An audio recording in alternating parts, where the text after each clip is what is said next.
interesting statement there. I've got a joke. What is Attila the Hun, Genghis Khan, no, Attila the Hun, who was it, and Alexander the Great and Ivan the Terrible. I didn't use those three. It's three with, and what do they have in common?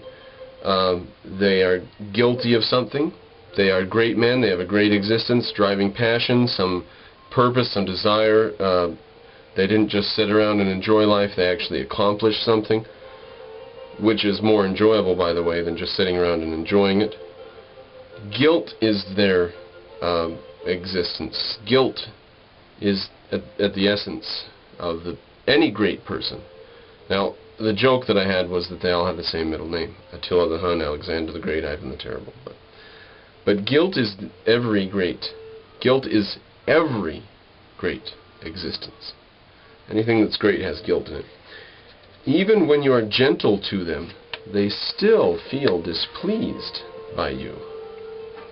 You can be nice to them. That doesn't convince them, doesn't convert them. And they return your benefaction with hidden malefaction. Wow, so when you're nice to them, because you're above them, they despise it. And their response is not goodwill, but ill will. Your silent pride always runs counter to their taste. They are jubilant if for once you are modest enough to be vain. That which we recognize in a person, we also inflame in him. That's very true, isn't it? That's so true that certain people make a habit out of playing on that in people. And some people make a habit out of being played on in that way. Therefore, since that which we recognize in a person we also inflame in him, therefore beware of the small creatures. Before you they feel small, and their baseness glimmers and glows in invisible revenge. Glimmers and glows in invisible revenge. Have you not noticed how often they became mute when you stepped among them? And how their strength went from them like smoke from a dying fire? Yeah, that can take it out of people who don't have any self-confidence or self-esteem. Just show them you have a spine and crowds melt. Sick to be in a culture like that. Indeed, my friend, you are the bad conscience of your neighbors, for they are unworthy of you. They hate you, therefore, and would like to suck your blood, because they're unworthy of you. Your neighbors will always be poisonous flies. That which is great in you, just that must make them more poisonous and more like flies. Your greatness itself makes them more base.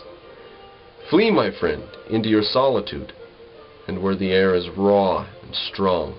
It is not your lot to shoo flies. Thus spoke Zarathustra. On chastity. I love the forest. It is bad to live in cities. There, too, many are in heat.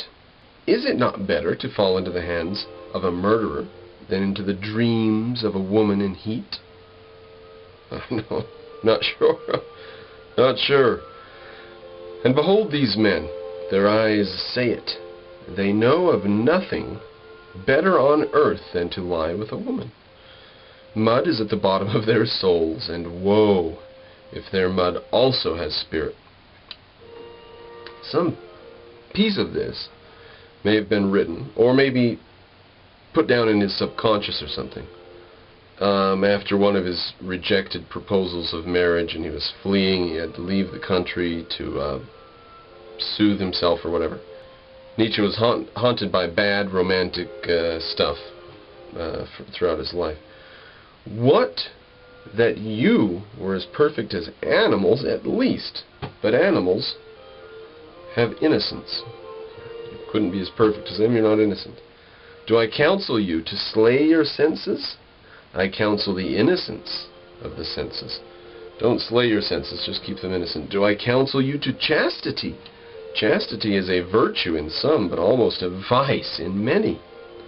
They abstain, but the bitch, sensuality, leers enviously out of everything they do, even to the heights of their virtue, and to the cold regions of the spirit.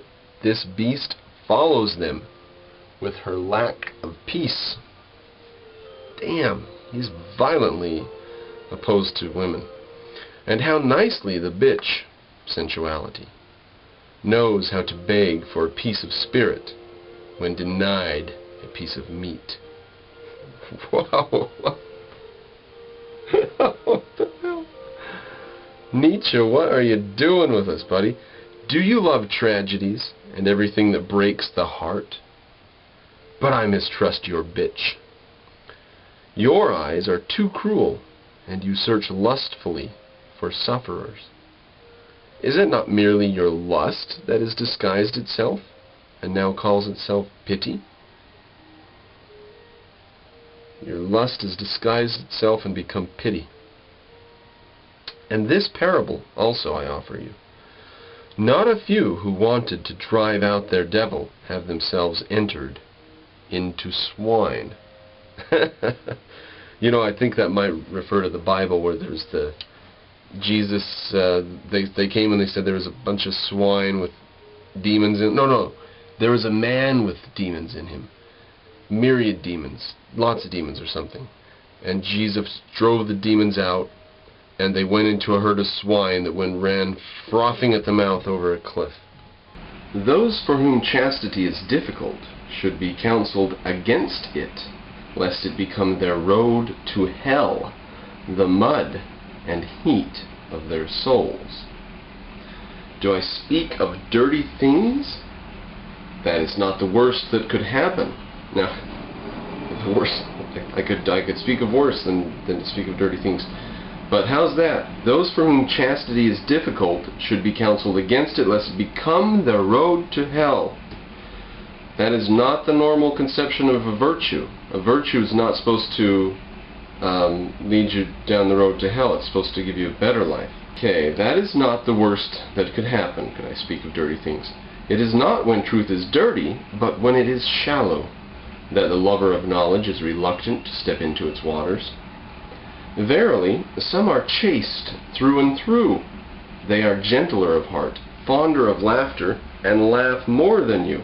I'll pause there and take in the thought that was up there just a bit, that the lover of truth doesn't mind getting dirty. He doesn't mind dirty truth. But shallow, he does mind. He doesn't care for shallow. If he loves knowledge, he won't care for the shallow. But the dirty, he can handle, says Nietzsche. They laugh at chastity too and ask, what is chastity? Is chastity not folly? Yet this folly came to us, not we to it. We offered this guest hostile and heart. Now it dwells with us. May it stay as long as it will. Thus spoke Zarathustra. I'm not sure what chastity might be a metaphor for, and maybe it's not. There is always, and now to a section called On the Friend. There is always one too many around me, thus thinks the hermit. I've always got one too many friends. Always one times one. Eventually, that makes two, says the hermit. Now the hermit's done talking. I and me are always too deep in conversation. How could one stand that if there were no friend? How could one stand to be in conversation with yourself if there were no friend? Okay? For the hermit, the friend is always the third person. The third is the cork that prevents the conversation of the two from sinking into the depth.